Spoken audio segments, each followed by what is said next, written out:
सुना है? ईरान का नाम किनका देश है? नया मत दुनिया में कौन सा है? इस्लाम। इस्लाम 1450 साल पहले पैदा हुआ। एक खुदाई गड़बड़िया है। इसने उसकी हड्डी से उसकी बेटी बनाई और बेटी के साथ बाप का ब्याह कर दिया। उसके बाद संतानें पैदा हुई और उन संतानों में सगे बहन भाइयों में आपस में विवाह हुआ। Incest type of relationship. Indonesia के मुद्रा पर आज भी आपको राम कृष्ण और गणेश की तस्वीरें दिखाई देंगी। तुमने एक देश का नाम सुना है? ईरान। सुना है? ईरान का नाम किनका देश है? किनका देश है? मुसलमानों का देश है। मुसलमानों में कौन से मुसलमानों का देश है? शिया। 90% शिया रहते हैं। 10% में सब आता है और जितना भी सुन्नी है, ये है, वो है, सब आते हैं। ईसाई वगैरह भी और जो हिंदू यहां से जाके वहां रहते हैं वो सब भी सब मिला के आते हैं। पूरी दुनिया के जो और भी अन्य कम्युनिटीज भी वहां रहती हैं, अन्य संप्रदाय भी वहां रहते हैं, वो 10% में आते हैं। 90% वहां शिया। ईरान और इराक का झगड़ा बहुत प्रसिद्ध है। ईरान किनका देश है?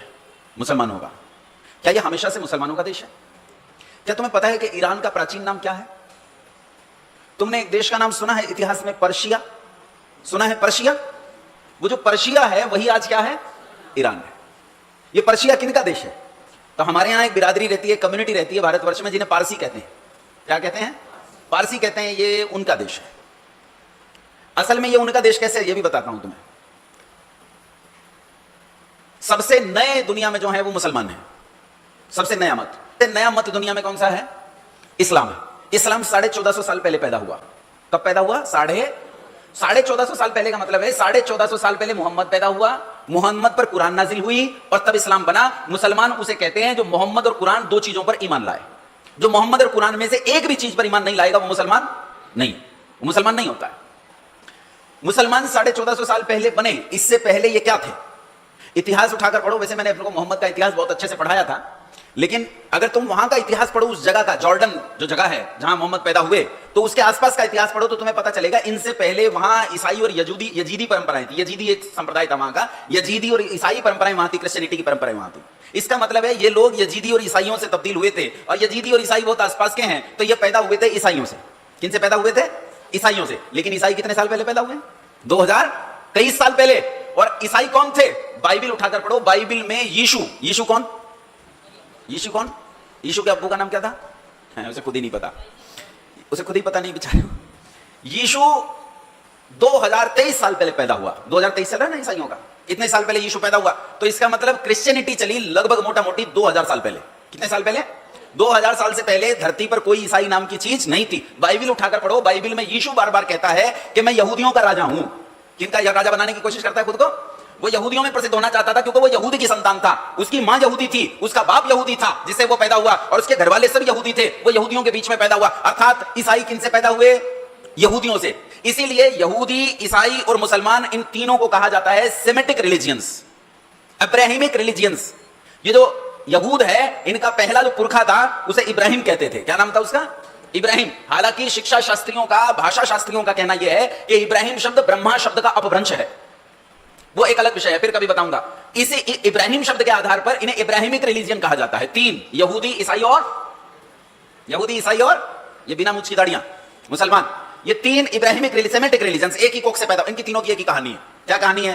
बोले पहले खुदा ने एक आदमी बनाया, उसे एक बाग में छोड़ दिया, बाद में वो बोर हो गया। उसने खुदा से कहा यार खुदा मैं बोर हो रहा हूं, कुछ मनोरंजन का साधन कर। तो खुदा ने उसकी पसली निकाली, उसी एडम की पसली निकाली और उस पसली से एक औरत बना दी। औरत का नाम क्या रखा? नहीं, हवा। और अंग्रेज लोग कहते हैं ईव, एडम एंड ईव, है ना? वो कहते हैं ईव, कहते हैं ये हवा, कहते हैं आदम और हवा, एडम एंड ईव। तो वो ईव बना दी। अब ईव उसकी पत्नी थी, दोनों बाग में रहने लगे। खुदा ने कहा कि देखो बीच में पेड़ है, सब खाना, इस वाले पेड़ का फल मत खाना। पूछा क्यों? कहा ये ज्ञान का वृक्ष है, इल्म का पेड़ है, इसे तुमने खा लिया तो तुम्हें जानकारी हो जाएगी और मुझे पढ़े लिखे लोग पसंद नहीं। ठीक है, शायद ऐसी बात होगी, इसीलिए तो उसने ज्ञान के वृक्ष का फल खाने से मना किया। लेकिन लड़कियां थोड़ी ज्यादा शरारती होती हैं लड़कों की तुलना में। उस ईव ने कहा पहले तो इसे चख के देखूंगी, और उसने उसका फल तोड़ा और फल खाया। फल खाते ही जलजला आ गया, तूफान आ गया, बर्बादी हो गई। अल्लाह ने कहा निकल जाओ बाहर, इस बाग में नहीं रहने दूंगा, आप दर दर की ठोकरें खाओ, निकल जाओ। और उन्हें उस बाग से निकाल दिया गया। जब निकाला जाने लगा तो ईव रोने लगी। एडम ने पूछा तू क्यों रो रही है? कहा मुझे तो निकाल दिया, तू बाग में रह जाएगा, मैं निकल जाऊंगी, दर दर की ठोकरें खाऊंगी। तो एक जॉन मिल्टन नाम के कवि हैं अंग्रेजी के, वो एडम, हालांकि मुझे पंक्तियां बहुत पसंद है, प्रेम के संदर्भ में ये पंक्तियां बहुत अच्छी हैं, लेकिन वहां वो कहता है, एडम कहता है flesh of flesh, bone of my bone, thou art and from thy state, mine never shall be parted, bliss or woe. कहता है तू कौन है? तू कौन है? ईव कौन है? ईव मेरी तो हड्डी है। कौन है ईव? मेरी हड्डी, मेरा मांस, मेरा खून, मेरा ही खून है तू मुझसे अलग नहीं। और परमात्मा की सत्ता में कोई दुख या कोई वरदान तुझे मुझसे अलग नहीं कर सकता, ला फल। और उसने भी खा लिया और बाहर चले गए। कहानी क्या है?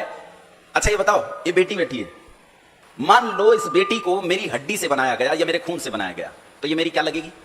अरे बोल पड़ो, क्या लगेगी? एक खुदाई गड़बड़िया है।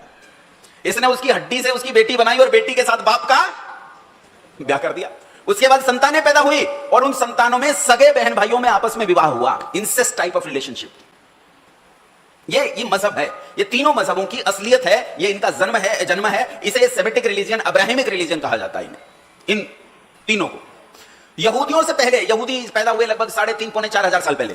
तो यहूदियों से पहले कौन था दुनिया में? तो वहीं ढूंढो। तो यहूदियों से पहले यही ईरान वाले लोग मिलते हैं। कौन? पारसी। कौन मिलते हैं?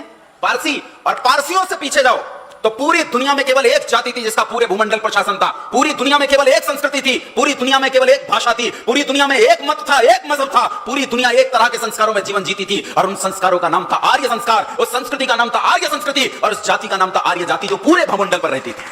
कोई नहीं था उससे पहले। अब सुनो, उल्टे आओ। अभी मैं तुम्हें इधर से लेके गया हूं, अब तनिक उधर से आओ।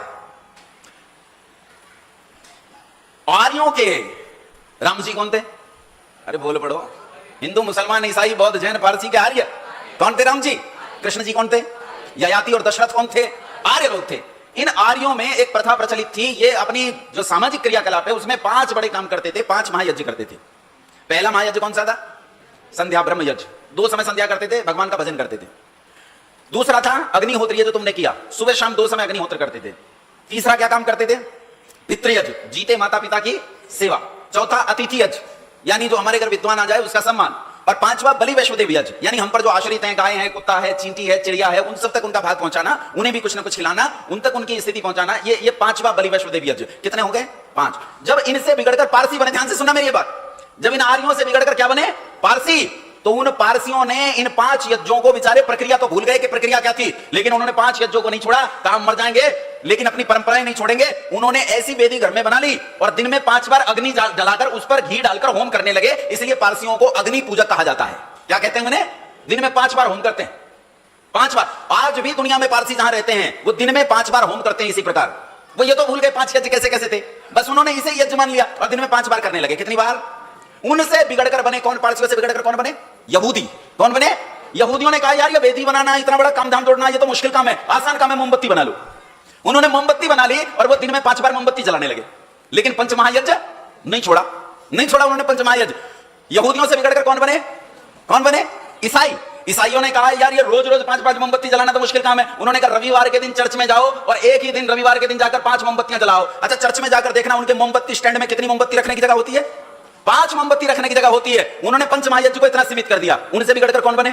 मुसलमान। मुसलमानों ने कहा यह अग्नि जलाने का काम ही बेकार है, 5 बार दिन में परमात्मा का नाम ले लो, यही पंचमहायज्ञ है। लेकिन पंचमहायज्ञ संसार में किसी ने छोड़ा नहीं। मुसलमान आज भी संसार में चाहे जहां रहता हो, लेकिन आज भी पंचयज्ञ करता है। बोलो, करता है कि नहीं करता? इन्हीं परंपराओं में जो पारसी थे, इन पारसियों को अग्नि पूजा कहा जाता है। और आज से 1360 साल पहले, कितने साल पहले? आज से 1455 साल पहले इस्लाम पैदा हुआ। और आज से 1360 साल पहले इस ईरान में पारसियों का शासन था।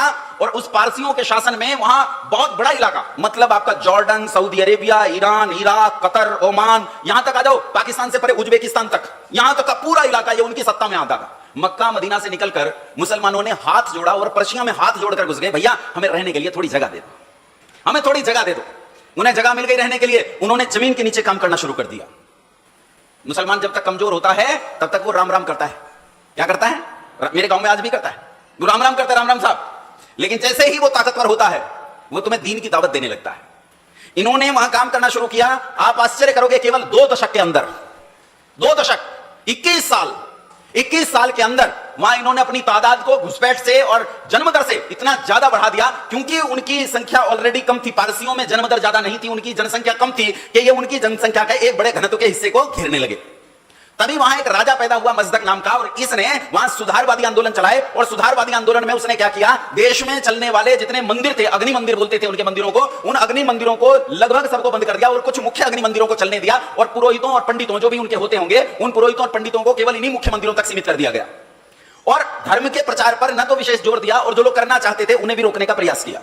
परिणाम यह निकला कि मुसलमानों ने अपना विस्फोटक प्रचार जारी रखा, लोगों का धर्मांतरण हुआ और केवल 2 दशक के भीतर पर्शिया ईरान में तब्दील हो गया। उसका वहां रहने वाले जोस्टियंस लोग पूरी तरह तब्दील हो गए, वो पारसी पूरी तरह बदल गए। वहां के लोगों का पहले उस देश का धर्म बदला, वो इस्लाम हुआ, और उसके बाद धीरे धीरे उस देश के सारे लोगों का धर्म इस्लाम हो गया। और आज वहां कौन लोग रहते हैं?